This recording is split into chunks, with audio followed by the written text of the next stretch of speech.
नमस्ते स्टूडेंट्स। तो देखो स्टूडेंट्स, आज हम देखेंगे कक्षा 6वीं विषय Hindi lesson number 7 Bharat Ratna doctor Rajendra Prasad. ये चैप्टर का हमारा थोड़ा सा पार्ट बाकी था, वो आज हम यहाँ पर कंप्लीट करेंगे। इसके पहले पार्ट में हमने देखा था कि डॉक्टर राजेंद्र प्रसाद का जन्म कब हुआ था। 3 दिसंबर 1884 को बिहार में हुआ था। उनकी माता का नाम था कमलेश्वरी, उनके पिता का नाम था महादेव सहाय और उनकी 13 साल की उम्र में उनका क्या हुआ था, विवाह हुआ था। किसके साथ में हुआ था? वो राजवंशी देवी के साथ। उसके बाद में उन्होंने कुछ प्रारंभिक शिक्षण अपने घर में ही किया था। घर पर ही उनको टीचर्स पढ़ाने के लिए आते थे। बाद में उनको जिला स्कूल में उनका दाखिला करवाया गया। उसके बाद में वो पटना पढ़ने के लिए गए। उसके बाद में कलकत्ता प्रेसिडेंसी कॉलेज में गए। उन्होंने बाद में उनको छात्रवृत्तियां भी मिलने लगी। 2 छात्रवृत्तियां थी, एक 50 रुपये मासिक और एक थी 40 रुपये मासिक की। उसके बाद में उन्होंने एमए भी पास किया ताकि वो दोनों जो छात्रवृत्तियां थी वो जोड़कर उनको मिल सकेगी। ये होने के बाद उनको एक अच्छी नौकरी भी मिली थी कॉलेज में, लेकिन उनका पढ़ाने का जो शौक था वो पूरा भी नहीं हुआ था। उनको और पढ़ने की इच्छा थी।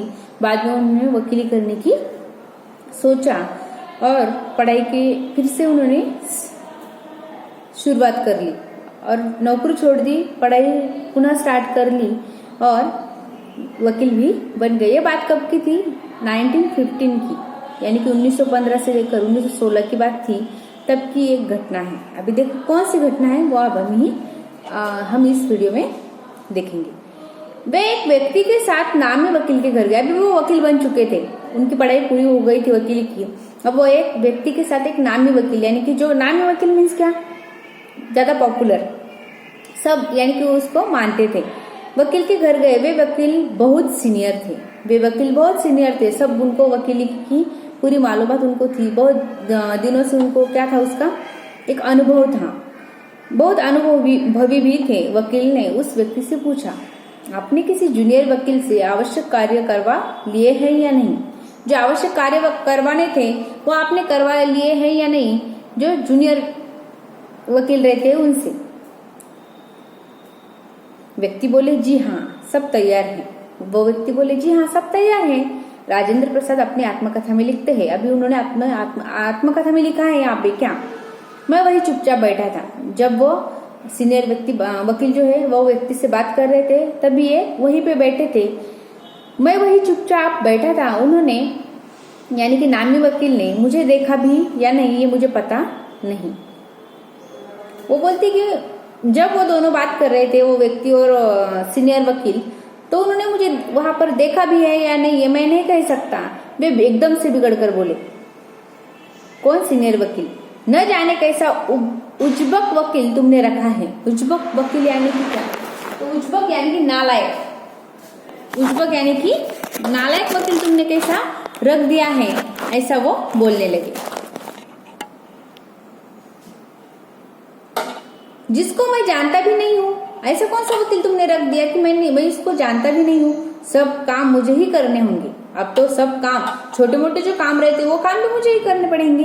वो न कुछ जानता होगा और न कुछ समझेगा, और वो न कुछ जानता भी होगा और न कुछ समझेगा। वह व्यक्ति बोला, वे नए हैं मगर बहुत तेज है।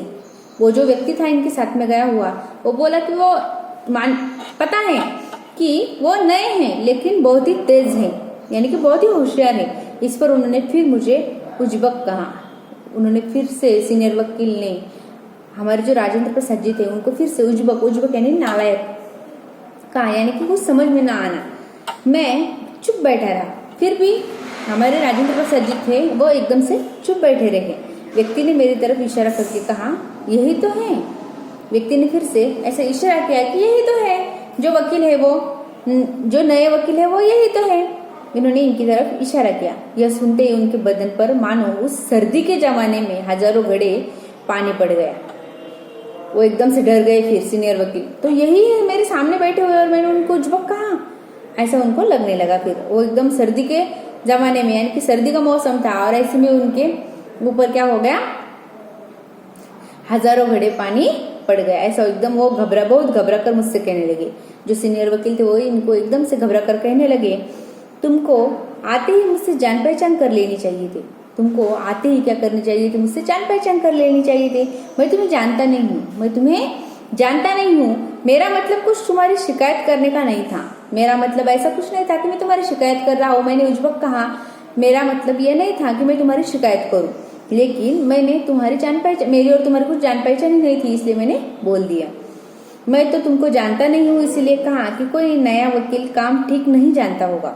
मैं तुम्हें नहीं जानता था, इसीलिए मुझे लगा कि कोई अगर ऐसा नया वकील होगा तो वो कुछ काम ठीक से नहीं करेगा, इसलिए मैंने ऐसा कह दिया। और इस प्रकार कहते कहते माफी मांगने लगे, और वो जो सीनियर वकील थे वो इनसे क्या करने लगे, फिर माफी मांगने लगे। दूसरे दिन कचहरी में राजेंद्र बाबू के नोट्स देखकर उनकी खूब पीठ थपथपाई और दूसरे वकीलों के समाने यानी कि सामने तारीफ के पुल बांधे। एक दिन क्या हुआ, फिर दूसरे दिन कचहरी में गए और कचहरी में जाने के बाद इनके जो नोट्स थे वो देखकर वो एकदम से खुश हो गए सीनियर वकील, और दूसरे जो वकील थे उनके सामने इनकी क्या करने लगे, वो पीठ थपथपाने लगे, यानी कि उनको शाबाशी देने लगे, उनका नाम लेने लगे। 1916 में ही इनकी मुलाकात गांधी जी से हुई थी। हमारे जो राजेंद्र प्रसाद जी है उनकी मुलाकात किनसे हुई है, अभी 1916 में गांधी जी से। सबसे पहले चंपारण में अंग्रेजों द्वारा नील की खेती कराए जाने और भारतीय किसानों मजदूरों पर अत्याचार के खिलाफ आवाज उठाने वाले आंदोलन में उन्होंने बढ़ चढ़कर भाग लिया और देश की राजनीति में कदम रखा। सबसे पहले उन्होंने किसमें भाग लिया, जो चंपारण गांधी जी ने किया था कि नील की खेती कराए जाने पर, और उसके बाद में भारतीय किसानों और मजदूरों के ऊपर जो अत्याचार हो रहे थे उसके खिलाफ आवाज उठाने के लिए जो आंदोलन हुए थे, उनमें सबसे पहले हमारे भारत रत्न जो है डॉक्टर राजेंद्र प्रसाद जी, इन्होंने गांधी जी के साथ क्या किया था, उसमें हिस्सा लिया था और वो भी बढ़ चढ़ कर भाग लिया था, और देश की राजनीति में उन्होंने सबसे पहले वहां पर कदम रखा था, यानी कि देश की राजनीति में वो वहां से आए। नेताजी सुभाष चंद्र बोस के बाद वे कांग्रेस अध्यक्ष बनाए गए। नेताजी सुभाष चंद्र बोस जो पहले कांग्रेस के अध्यक्ष थे, उनके बाद राजेंद्र प्रसाद जी को भी कांग्रेस का अध्यक्ष बनाया गया। स्वतंत्र भारत के संविधान की रचना हेतु संविधान की समिति का अध्यक्ष बनाया गया। संविधान जो लिख रहे थे, स्वतंत्र भारत का जो संविधान लिखना था, उसके लिए एक समिति गठित की गई थी, और उस समिति का भी अध्यक्ष यानी कि संविधान समिति का अध्यक्ष भी डॉक्टर राजेंद्र प्रसाद जी को ही बनाया गया था। वो राजनीति में वह तब शामिल थे। उन्होंने ही उस पर अपने हस्ताक्षर कर उसे भारत का संविधान होने की मान्यता प्रदान की। उन्होंने ही तब क्या, उनका हस्ताक्षर यानी कि उनका सिग्नेचर लिया गया कि यह भारत का संविधान है।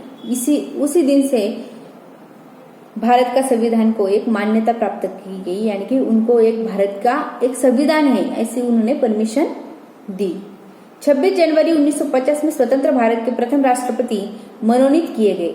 मनोनीत करना यानी कि क्या, मनोनीत करना यानी कि नियुक्त करना। कब हुआ यह? 26 जनवरी 1950 को स्वतंत्र भारत, हमारा भारत स्वतंत्र होने के बाद प्रथम राष्ट्रपति बने। कौन? डॉक्टर राजेंद्र प्रसाद जी। मनोनीत करना यानी कि उनको वहां पे नियुक्त करना, उनको वहां पे नियुक्ति मिली। सन 1957 में दोबारा राष्ट्रपति बने, यानी कि पहले तो सबसे पहले भारत के राष्ट्रपति बने। भारत का सबसे पहले राष्ट्रपति बनने का जो मौका है वो डॉक्टर राजेंद्र प्रसाद जी को मिला, और दूसरी बार भी जब चुना हुआ तभी भी यही चुनकर आए, दोबारा से राष्ट्रपति बन गए। 1937 में राजेंद्र बाबू का प्रयाग महाविद्यालय महिला विद्यापीठ का शिलान्यास करने आए। 1937 में राजेंद्र बाबू प्रयाग महिला विद्यापीठ का शिलान्यास करने आए। उस समय वहां की प्रधानाचार्य हिंदी की सुप्रसिद्ध कवयित्री महादेवी वर्मा थी। देखो 1937 में क्या हुआ, बाबू जो प्रयाग में महिला विद्यापीठ था उसका शिलान्यास यानी कि उसकी शिलान्यास करना यानी कि नींव रखना, यानी कि सबसे पहला स्टार्टिंग करना, शुरुआत करना। तो उसका शुरुआत करने के लिए उस समय वहां पर गए। उस समय वहां की प्रधानाचार्य जो थी हिंदी की सुप्रसिद्ध कवयित्री महादेवी वर्मा थी। राजेंद्र बाबू ने अपनी पौत्रियों को उस महाविद्यालय छात्रावास में रखकर पढ़ाने की इच्छा प्रकट की। राजेंद्र बाबू को लगा कि मेरी जो पौत्री है उसको भी इसी महाविद्यालय में पढ़ाना चाहिए, और ऐसी इच्छा उन्होंने उनके सामने प्रकट की। उस समय का वर्णन करते हुए वे लिखती हैं उस समय का वर्णन करते हुए महादेवी वर्मा जी ने, जो कवयित्री है, उन्होंने लिखा है, बालिकाओं के संबंध में राजेंद्र बाबू के स्पष्ट निर्देश थे। बालिकाओं जो थे, जो छोटी बच्चियां थी, यानी कि बालिका लड़कियां जो थी, उनके संबंध में जो राजेंद्र प्रसाद जी थे, उनके स्पष्ट निर्देश थे। क्या निर्देश? देखो कि वे सामान्य बालिकाओं के साथ बहुत सादगी और संयम से रहे। उनकी जो पौत्री थी, उनको उन्होंने बोला था कि जो सामान्य लोग हैं, जो सामान्य बालिका है वहां पे पढ़ने वाली, उनके साथ में उन्होंने एकदम सादगी यानी कि नरमाई से और सादगी से रहना चाहिए, ऐसा उनका एकदम से निर्देश था। उसके बाद में देखो, वे खादी के कपड़े ही पहनती थी। उनकी जो पौत्री थी वो भी खादी के कपड़े ही पहनती थी, जिन्हें वे स्वयं धोती थी, जिन्हें वो स्वयं ही धोती थी। उनके साबुन तेल आदि का व्यय भी सीमित था। उनके साबुन और जो तेल था, उनका जो व्यय यानी कि खर्चा, वो भी कैसा था? सीमित था। कमरे की सफाई, झाड़ पोछ, गुरुजनों की सेवा आदि भी उनके अध्ययन के अवश्य काम थे। अपने अपने कमरे की साफ सफाई करना, झाड़ू पोछा करना, गुरुजनों जो थे उस महाविद्यालय में उनकी सेवा करना, ये सब उनके अध्ययन का, उनकी शिक्षा का एक आवश्यक अंग था, ऐसा उनका कहना था कि भले ही हमारे पौत्र उस महाविद्यालय में क्यों न पढ़े, लेकिन उनको भी यही शिक्षा वहां पे प्राप्त होनी चाहिए जो सामान्य बालिकाएं वहां पे ले रही है, और वो महिला महाविद्यालय था। राजेंद्र बाबू के भारत के प्रथम राष्ट्रपति हो जाने के उपरांत मुझे स्वयं उनकी पौत्रियों के संबंध चिंता हुई। राजेंद्र बाबू जब भारत के प्रथम राष्ट्रपति बने, तब मुझे महादेवी वर्मा जी कह रही है कि मुझे चिंता होने लगी कि अभी ये लड़की, ये बालिका मेरे महाविद्यालय में पढ़ रही है। तो अभी राजेंद्र बाबू तो भारत के प्रथम राष्ट्रपति बने हैं। उनका स्पष्ट उत्तर मिला। अभी राजेंद्र बाबू ने स्पष्ट उत्तर दिया। क्या उत्तर दिया? देखो, महादेवी बहन, दिल्ली मेरी नहीं है, राष्ट्रपति भवन मेरा नहीं है। दिल्ली भी मेरी नहीं है और राष्ट्रपति भवन भी मेरा नहीं है। क्या हुआ अगर मैं राष्ट्रपति बन गया? अहंकार से मेरी पोतियों का दिमाग खराब न हो जाए। मेरी जो पोतियां आपकी तरफ पढ़ रही है, आपकी तरह आपके जगह महाविद्यालय में पढ़ रही है, उनका दिमाग खराब नहीं होना चाहिए। तुम केवल इसकी चिंता करो। मेरे पौत्री में, यानी भले ही मैं राष्ट्रपति क्यों न बना, लेकिन ऐसी कौन